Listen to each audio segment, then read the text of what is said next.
Gracias, don Fernando. Buenas tardes a todos. Se me ha solicitado abordar en este panel el tema de profesionalización, imparcialidad y excelencia en la prestación de los servicios RAC. Y creo que tal vez vale la pena, como tema introductorio, mencionar que el proceso de creación de la ley RAC en Costa Rica tuvo algunos matices que, de mi perspectiva, engendraron favorablemente el entorno para un proceso legislativo exitoso y para un proceso de crecimiento y desarrollo del arbitraje en Costa Rica como el que tenemos hoy, 20 años después. Y el matiz al que me refiero es que la ley RAC no fue motivo de impulso, de imposición, ni mucho menos de aprobación por parte de grupos ajenos o externos a la administración de la justicia, sino que Costa Rica tuvo la particularidad de que fue precisamente la Corte Suprema de Justicia, liderado por quienes en aquellos momentos estaban en las posiciones de magistratura y por nuestro querido amigo don Hernando París desde la Secretaría, junto con alguna otra gente más, los que impulsaron el proceso de reforma, conscientes como estaban de la necesidad de crear esta nueva herramienta en la administración de la justicia. Por esa razón, estamos ante una ley que fue no solo engendrada, sino amamantada y cuidada por el propio Poder Judicial sin ver competencia ni un enemigo invisible en los mecanismos de resolución alternos de disputa. 20 años han pasado y habrá que analizar si 20 años no es nada. Hace 20 años en Costa Rica el arbitraje estaba aprisionado y yo diría enterrado, encerrado en el Código Procesal Civil, formaba parte de un capítulo perdido del Código Procesal Civil al que nunca ni los abogados ni los profesores y mucho menos los estudiantes teníamos acceso hace 20 años. Cuando estaba realizando mis estudios de maestría en Tulane, hice un trabajo empírico de consulta con mis alrededor de 25 compañeros latinoamericanos sobre este tema y 20 de 20 contestaron que efectivamente el arbitraje estaba en los códigos procesales civiles, que era enseñado en los cursos de procedimientos civiles, que era enseñado por procesalistas, que era un capítulo perdido del Código Procesal Civil y que finalmente nunca se estudió, que había sido exactamente mi caso. No existía hace 20 años ninguna tradición jurisprudencial relacionada con el arbitraje ni cosa que se le parezca. No había enseñanza del derecho arbitral en las universidades, salvo por aquello de algunos líderes pensantes como Fernando y otros que desde esa época, don Roberto que por ahí anda también, pensaban que la enseñanza y la utilización del arbitraje podría ser útil para la formación de los abogados y para la práctica profesional. No había centros arbitrales y consecuentemente no había arbitraje institucional.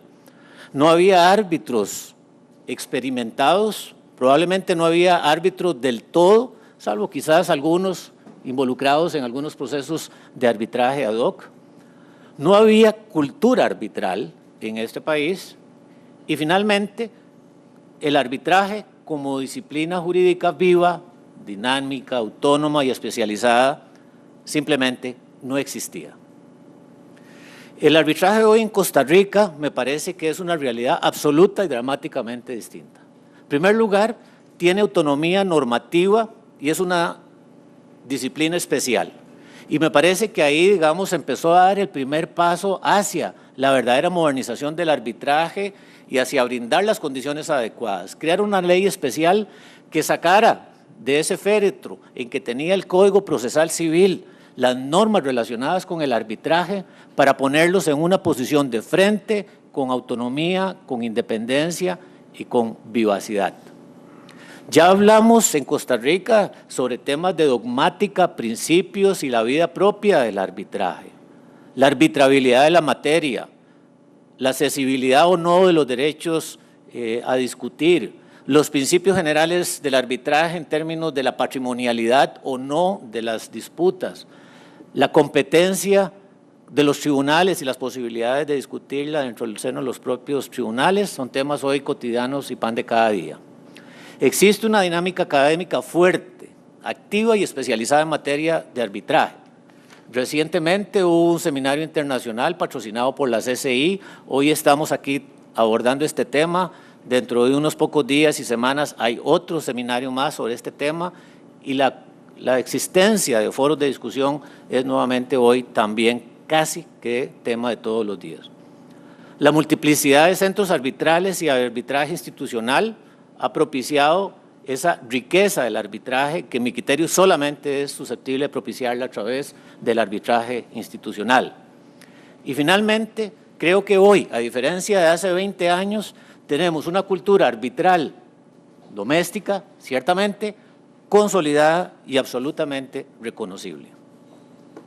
Pero estos 20 años que han dado ya esta experiencia también hace surgir nuevos retos, distintos a los que había hace 20 años, cuando había que plantearse si se promulgaba el arbitraje y si se promulgaba el arbitraje internacional o solamente el doméstico, como finalmente ocurrió. Y está planteado, por lo menos como tema de esta mesa redonda, el tema de la profesionalización en búsqueda de la imparcialidad y la excelencia. Tengo la sensación de que el tema está planteado desde la perspectiva de los árbitros. Sin embargo, a mí me parece que el correcto planteamiento del tema de la profesionalización del arbitraje tiene que incluir irremediablemente la de los árbitros, la de los centros arbitrales y finalmente, aunque suene un poco paradójico y tal vez hasta irreverente, del propio sistema judicial, al menos en su postura frente al arbitraje. ¿Cuál es uno de los temas, porque hay muchos, que se debe plantear en tema de profesionalización de los árbitros? Árbitros dedicados exclusivamente a ser árbitros.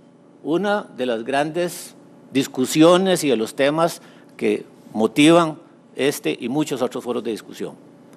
Podría pensarse que como ventaja de esos árbitros dedicados exclusivamente a ser árbitros y por lo tanto podríamos llamarlos árbitros profesionales, podrían contar con una mayor disponibilidad de tiempo y dedicación.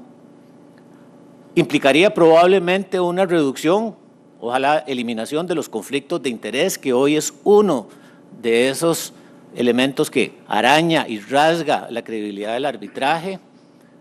Impediría el concepto que coloquialmente hablamos en algunos foros de que los árbitros se saltan o nos saltamos el mostrador. Es decir, hoy estamos aquí de árbitros, mañana estamos ahí sentados como parte, hoy estoy de compañero don Fernando en este árbitro y mañana don Fernando es el abogado de una parte en donde yo estoy en un arbitraje y al rato estamos dentro de 15 días en una situación distinta. Es decir, nos saltamos el mostrador cuando tenemos la posibilidad de ser árbitros y ser abogados. Y ese indiscutiblemente es uno de los temas delicados en este campo. Teóricamente podría haber mayor experiencia y trayectoria. Cuando se trata de jueces retirados, el aprovechamiento de un caudal de conocimiento extraordinario, como es lo que sucede con los jueces y sobre todo los magistrados cuando deciden retirarse e incursionar en esto.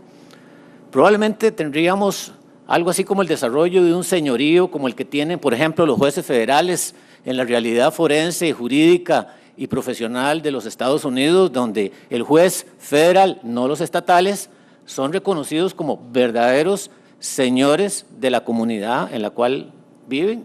Y si ese árbitro, además de tiempo completo, se dedica a la academia, probablemente estará dotado de una solidez técnica y científica también excepcional. Pero lamentablemente también esto tiene consecuencias o desventajas desde el punto de vista negativo. Pensar en la posibilidad de arbitrajes con árbitros, solamente árbitros y exclusivamente árbitros, genera, en mi opinión, el riesgo de eso que denomino una visión endógena de la realidad. Es decir, un encerramiento en una perspectiva de la vida y particularmente de la perspectiva jurídica cerrada y estrecha, dominada por esa exclusividad de la práctica del arbitraje. Me parece que abre el riesgo también de una tendencia a la interpretación tradicional, histórica, lineal y probablemente un sometimiento a la sagrada jurisprudencia. Genera un riesgo de autismo frente a la realidad cambiante impuesta por los cambios empresariales, el entorno del negocio, la realidad dinámica. Me parece que existe el riesgo, consecuentemente, de que desde mi perspectiva, una de las contribuciones más importantes de la cultura arbitral al sistema jurídico, que es operar como fuente de edificación y de renovación, se pueda perder. Y quizá estaríamos inhibiendo también al arbitraje de la pérdida de la riqueza que genera la práctica variada y diversa del abogado que hoy tenemos en nuestro país y probablemente en muchos otros. Pero entonces está la opción de árbitros abogados, es decir, árbitros que un día son árbitros y otro día abogados, o medio día árbitros y medio día abogados. Eso probablemente genera la ventaja de la mayor exposición a los cambios y requerimientos de la realidad de negocios empresarial, mayor exposición y sensibilidad al impacto disruptivo de la tecnología que mencionaba Adriana, porque se convierte prácticamente un tema de supervivencia el enfrentar día a día los efectos disruptivos de la tecnología. Quizá una mayor profundidad en la especialización técnica aplicada a la realidad de los negocios, es decir, estoy en el mercado bursátil, estoy en el mercado de valores, estoy en el mercado financiero, en el mercado bancario, el de la tecnología, el de la construcción, etcétera, y probablemente eso me ayuda a la profundidad. Y me parece que la posibilidad real de una contribución de renovación y modernización y de edificación al derecho se genera fundamentalmente también con la contribución de los abogados árbitros. Pero igualmente tiene consecuencias. El síndrome de saltarse el mostrador queda libre, visible, posible y lamentablemente también con efectos negativos. Tiene el impacto de la poca dedicación que a veces le dedicamos los árbitros que somos abogados, simplemente porque la operación arroz o frijoles o algo más nos consume y nos requiere la mayor disponibilidad del tiempo. Eso hace también inevitablemente que el conflicto de intereses sea cada vez mayor y eso provoca una generación de duda y desconfianza hacia la prestación de los servicios del arbitraje. ¿Cuál es entonces la fórmula que debemos aprestarnos? La Unión Europea está planteándose ya y probablemente a corto plazo va a migrar hacia el concepto de crear árbitros de carrera. Y no me refiero a árbitros dedicados, abogados dedicados exclusivamente a ser árbitros.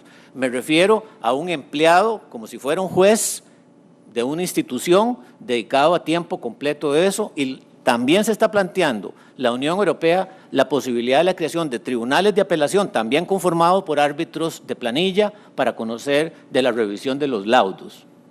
No obstante eso, otras instituciones como la AAA y la Cámara de Comercio Internacional no se están moviendo en esa área. ¿Cuál es entonces, por lo menos desde mi perspectiva, la postura frente a esa disyuntiva? En primer lugar, a mí sí me parece que vale la pena que las instituciones arbitrales y el sistema considere seriamente la posibilidad de crear la carrera de árbitro y listas de árbitros que tienen la obligación de trabajar exclusivamente en el arbitraje. Pero me parece también que los centros y las instituciones arbitrales tienen que crear un reconocimiento institucional administrativo al aporte a la contribución de los árbitros abogados para la controversia especializada, con un bagaje y una exposición a la realidad empresarial y de negocios que difícilmente lo tiene quien no está en ese entorno. Me parece que una de las tendencias que debe propiciar los centros arbitrales es racionalmente, conscientemente, fomentar y disponer la integración de tribunales combinados con una fórmula de equilibrio, sobre todo cuando la institución tenga la posibilidad de hacer los nombramientos. Y se me ocurre pensar, y literalmente en el plano de la ocurrencia, si no deberemos considerar la posibilidad de algo como una regla 1-2, es decir, que en todo tribunal arbitral deba haber por lo menos un árbitro de esos exclusivos. Esto tiene que ver con un problema conexo que es el tema de la selección y nombramiento de los árbitros. El nombramiento por la parte que es la que mejor conoce la materia, el tema, las particularidades de la controversia y que teóricamente conoce todos los vericuetos de la realidad de la controversia, y por ello tiene teóricamente el mejor criterio para seleccionar quién es la persona idónea para conocer de eso. El problema de esta perspectiva, que me parece que es real, es el riesgo de compadre hablado. El riesgo de que se convierta en parte, como dice, ahora que estamos hablando de fútbol, en parte de la alineación. Es decir, que también la parte o los abogados o los bufetes tengan casi abogados de planilla, los usuales o titulares o habituales, como ahora se le dice también en el mundo del fútbol. Y también induce al riesgo, como sucede en algunas ocasiones, de que la parte crea que el árbitro que propuso debe abogar por la parte. Me tocó hace algunos años, y afortunadamente no he vuelto a escuchar ese discurso, un árbitro de parte referirse a mi cliente. Y también usualmente escucha uno las partes decir o referirse a mi árbitro. Bueno, esos son los riesgos asociados con este sistema. ¿Qué pasa cuando el nombramiento más bien debe ser obligatoriamente hecho por una institución arbitral? Se evita el compadrazgo, por lo menos teóricamente. La institución arbitral debería tener perfiles claros de las características profesionales, funcionales, mentales y operativas del árbitro, y puede o debería contar con un perfil de la especialidad de ese árbitro para buscarlo de acuerdo a la especialidad. Esto tiene el riesgo de que las instituciones conviertan las listas de los árbitros en clubes cerrados. Y como dice el dicho, el problema de los clubes no es que sean cerrados, sino que uno no entre, que no lo dejen entrar. Y evidentemente eso genera molestia e incomodidad en quienes pueden aspirar legítimamente a ser árbitro. Y a veces también, con preocupación, he visto que algunos centros arbitrales prevalecen la celeridad con que el árbitro funciona, un poco tal vez en detrimento de la calidad. La profesionalización de los centros de arbitraje sin duda tiene que mediar hacia el tema de la aplicación de la tecnología. Y aunque esto no es una conferencia sobre el efecto disruptivo de la tecnología, al igual que Adriana, me parece inevitable mencionarlo. Dice la cita: considere también cada uno de nosotros que cada 2 días creamos más información que la generada desde los albores de la civilización hasta el año 2003, que era cuando escribía el autor este trabajo. Cada 2 días creamos más de 5 quintillones de bytes de información. Un quintillón equivale a 1 millón de cuatrillones. Y si ustedes creen que esa afirmación que hace este autor para aludir al tema del efecto disruptivo de la tecnología en la realidad es de un tecnólogo, están equivocados. Está escrito en este libro que se llama Tomorrow's Lawyer, el abogado de mañana. Es decir, que va a estar directamente impactado. El fortalecimiento del arbitraje abreviado me parece un procedimiento inevitable, y me ha complacido mucho, francamente, leer en el reglamento del CAM todo un artículo dedicado al procedimiento abreviado, que me parece que puede ser una herramienta realmente interesante. Levantar los niveles de exigencia para los conflictos de interés. La incorporación de las reglas de la IVA, que de lejos son las reglas más elaboradas sobre conflictos de interés. La generación de fórmulas o de formularios con especificidad de la información que tiene que revelar un árbitro, entre lo cual algunos son esos temas que están ahí, y generar estímulos y desestímulos frente a la eficiencia de los tribunales. Por ejemplo, me parece que es un error cuando las instituciones arbitrales sostienen a los árbitros sin liberarle parte de sus honorarios, que a veces duran más de lo oportuno, sin remunerar adecuadamente parte de ese trabajo. Se han perdido sectores completos del arbitraje en Costa Rica, especialmente en el bancario, y se requiere un esfuerzo conjunto para recuperarlo. No es el CAM, no es CSA, no es el CEFIA, no es SICA el que tiene que hacer eso. Me parece que es un esfuerzo país institucional el que hay que hacer para que no haya ningún sector que se quede fuera de esto.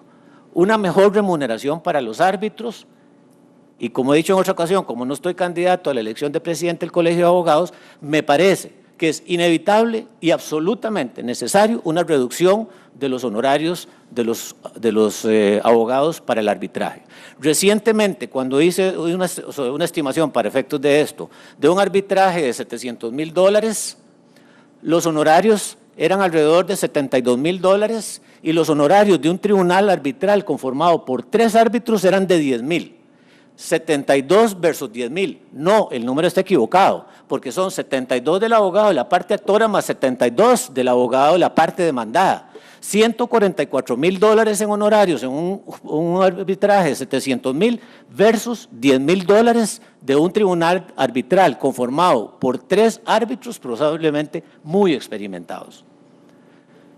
El impacto de la carga en el volumen del trabajo de los tribunales lamentablemente no parece relevante y me parece que ahí es una de las áreas en donde los sistemas arbitrales deben intervenir. Más centros de los necesarios, lamentablemente, opino en mi experiencia en Costa Rica, que hay más centros de los que este país necesita. En cuanto al Poder Judicial, que requiere una actitud pro arbitraje fuerte, y así ha sido en Costa Rica y ha sido uno de los pilares y quizá el pilar más importante para la construcción de una cultura jurídica en Costa Rica. Esperemos que el cambio de la Sala Primera, y me parece que en eso debemos estar vigilantes todos, de que no implique un cambio de rumbo dramático en la visión de la Sala Primera frente al arbitraje.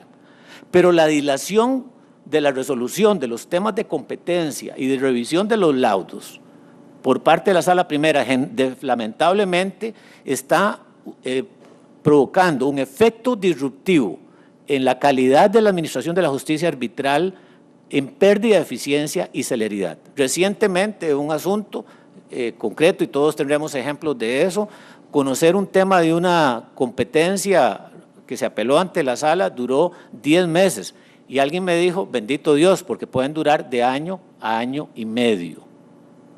Y recordemos, eso sucede o puede suceder en una etapa interlocutoria. Creo que uno de los cambios a hacer es eliminar lamentablemente esa posibilidad de la revisión interlocutoria de la competencia para evitar que se convierta, como me parece que se está convirtiendo en estos momentos, en un mecanismo de distorsión y de chantaje. Es decir, apelo la competencia, el asunto se va para la sala año, año y medio, y con eso son condiciones adecuadas para forzar una negociación en términos basados en la desesperación de la contraparte. Muchas gracias.